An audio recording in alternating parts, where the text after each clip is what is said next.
रायगड जिल्ह्यातील मुरुड तालुक्यात अवकाळी पाऊस आणि वादळी वाऱ्यांनी धुमाकूळ घातल्या। या अवकाळी पावसामुळे जनजीवन विस्कळीत झाले असून काही ठिकाणी पडझड झाल्याची माहिती आली आहे।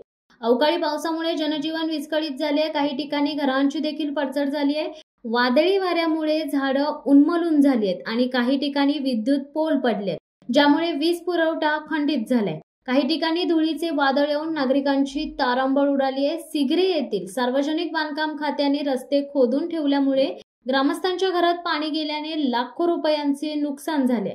तालुका आपत्ती व्यवस्थापनाचे प्रमुख तहसीलदार यांचा या प्रकरणाकडे कानाडोळा, सर्वांनी बांधकाम खात्याने देखील पाठ फिरवली। जनतेचे मोठ्या प्रमाणात नुकसान होत असताना अधिकारी एसी मध्ये सुस्त आहेत। सार्वजनिक बांधकाम विभागात पाऊस चालू होऊन सुद्धा सर्व कामं अपूर्ण असून जनतेला याचा नाहक त्रास होतोय। जनता रस्त्यावरती उतरण्याच्या भूमिकेत असून याला जबाबदार नेमकं कोण, जनता की प्रशासन, असं सर्वसामान्य जनतेतून बोलले जात आहे।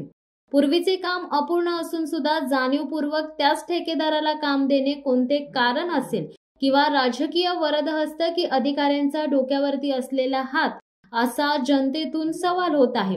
हवामान खात्याने पुढील 2 दिवस येलो अलर्ट जाहीर केलाय। शिवसत्ता टाइम्ससाठी संतोष हिरवे, मुरुड। दे धडक बेधडक वृत्त देणाऱ्या आपल्या शिवसत्ता टाइम्स न्यूज चॅनलला लाल बटन दाबून सबस्क्राईब करा आणि बेल आयकॉनला क्लिक करायला विसरू नका।